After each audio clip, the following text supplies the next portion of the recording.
on this question here, I'm going to combine two people's questions. So Tomas asks a good question.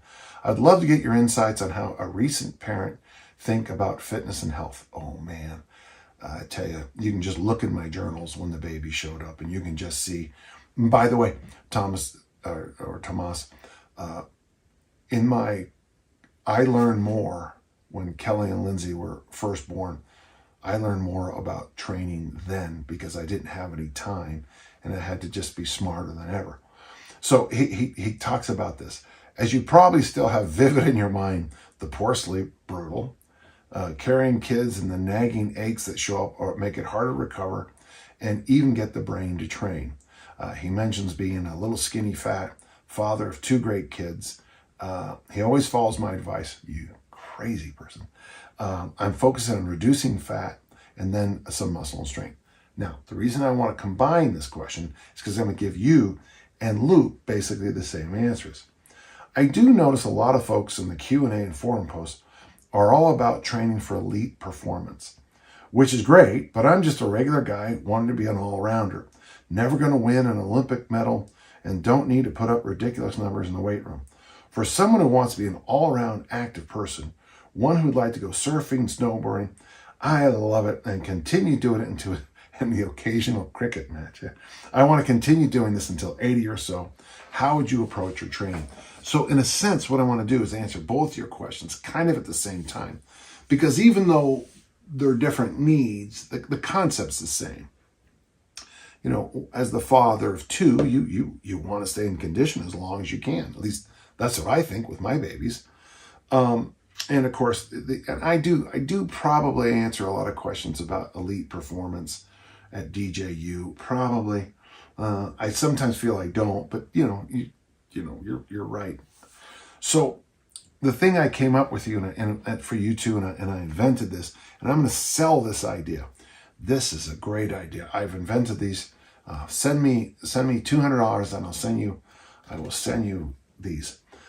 This is just these are what are they called anyway?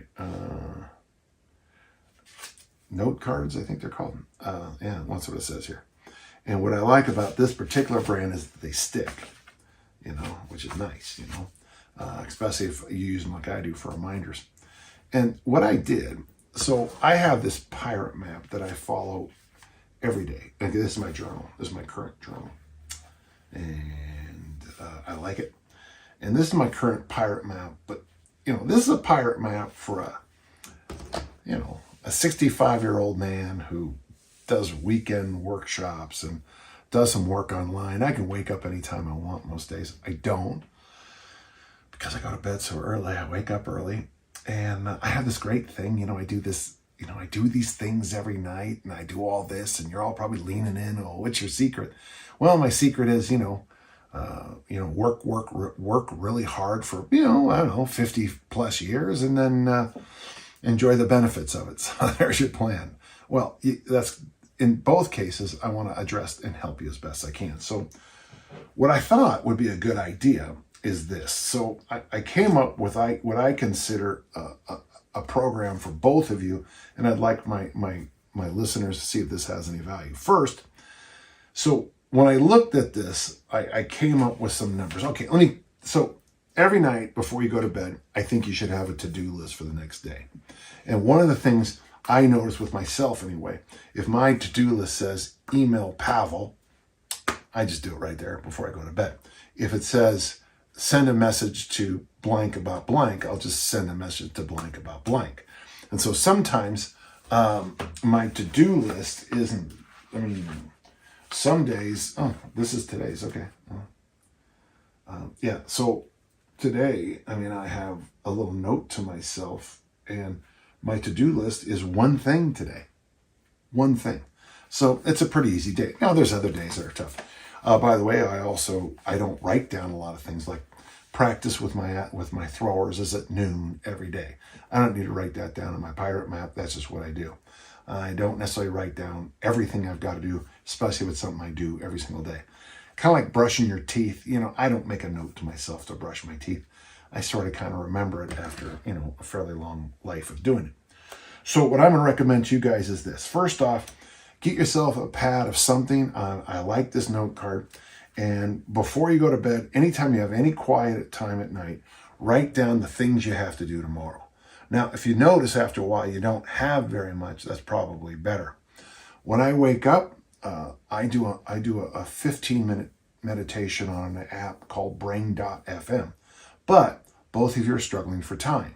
So what I would recommend, it's an app called 1 Moment Meditation, and it's on every app. And here's the upside: it's free, and it's a 1-minute meditation.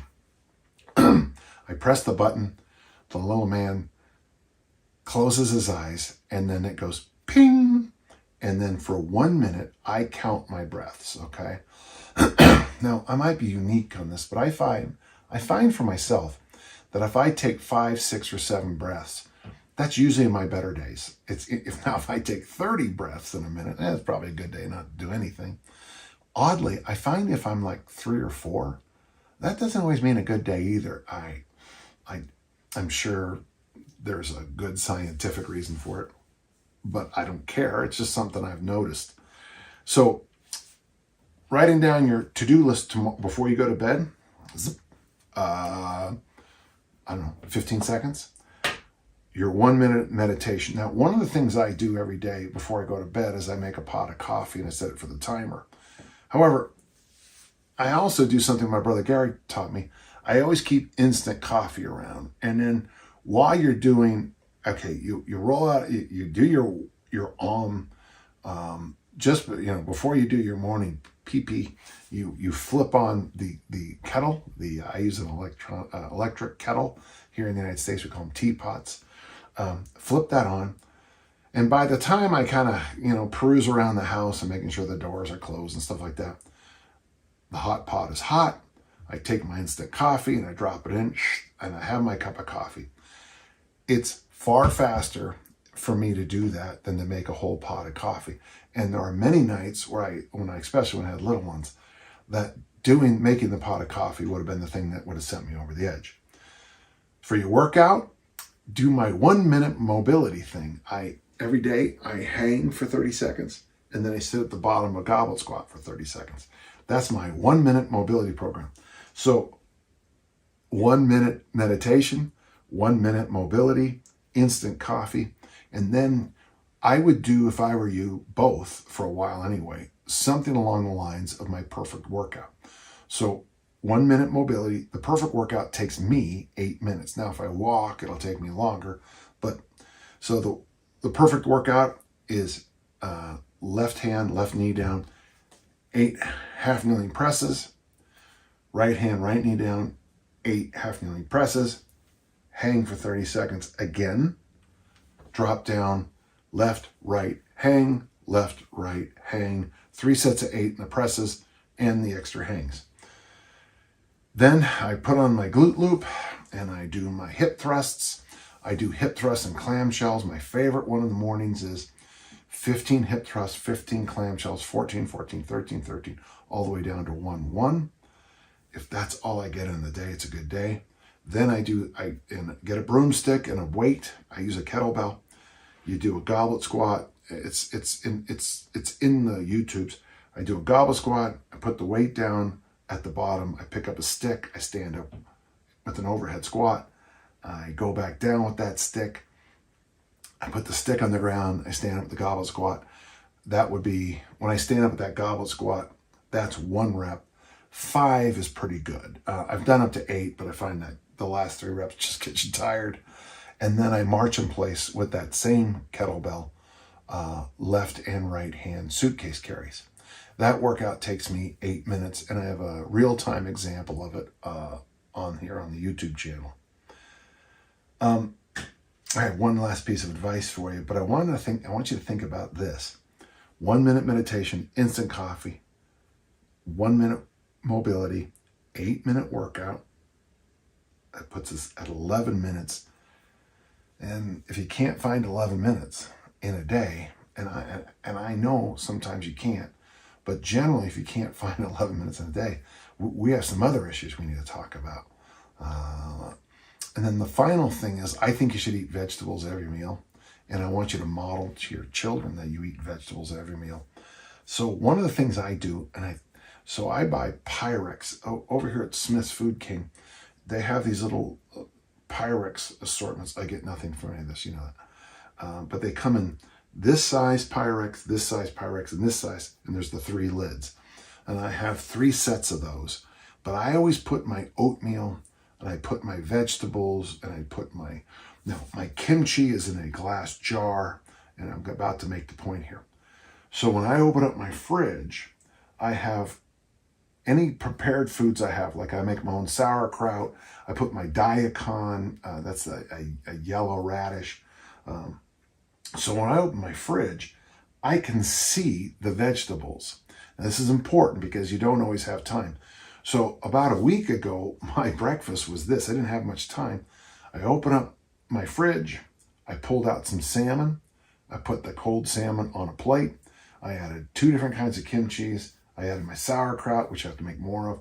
I added daikon. I added my overnight oats, which are in a clear thing too. I did throw a little bit of yogurt on, not very much. Blueberries.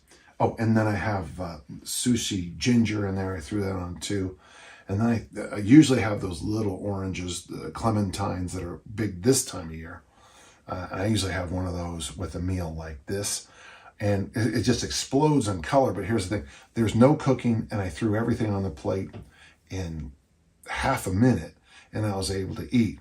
So my advice to both of you is long-term, get that in first. So basically, get your veggies in because you can see them, and you're just going to shovel them onto a plate. Get that, at least that 8-minute workout in. Get that in, and if you have more time, that's when you walk out the door and you get your walk in. Boy, you'll love that after a few days. I can't tell you how much better I feel when I walk after my perfect workout. So, patent pending. I do expect this will be the thing that makes me a trillionaire. So no one steal this idea, okay? So that's kind of my advice, not only for a father trying to stay in shape, but for any of you who want to look good and feel good the rest of your life. You'll notice there's a blend there. I do talk about sleep hygiene.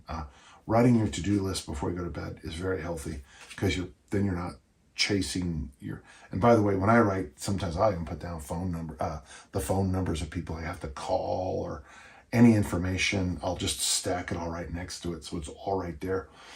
Very often, I will highlight, like if I like to just say this is something for the doctors, I'll highlight the phone number and I'll highlight something like that.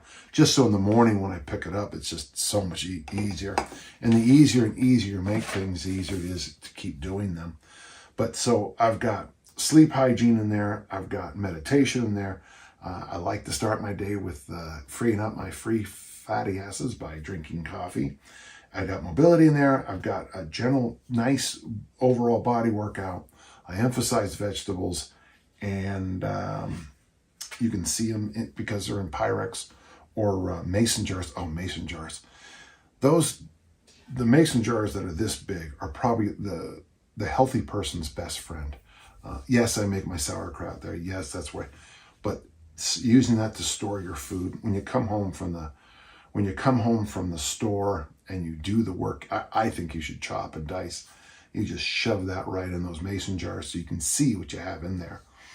It works great for fruit. It works great for. Now there are some that you don't want to store with the lid tight, but I always put the lids on everything. But so those are my ideas. I think there's some value to them. I have been there. I trained at a fairly high level, but you'll notice in my athletic career there was a big dip. And it wasn't with Kelly. My best years as a lifter was 91 when Kelly was 1. She'd go to meets and she was darling. And there's nothing as Lindsay, but when we had 2 little ones, things got very difficult. Interesting, by 1996, and you can watch that video of John Powell coaching me in 1996, I was kind of back up. So when the girls were 2 and 4, My life got radically easier. Of course, when they went to the same school, my life got even easier. And of course, then it got real easy when they could drive themselves to their friends' houses. That made my life much easier. So, and then of course, you have all the other issues. You're worried about them doing something stupid. But they didn't. They were good kids. Hope that helps. Hope that helps.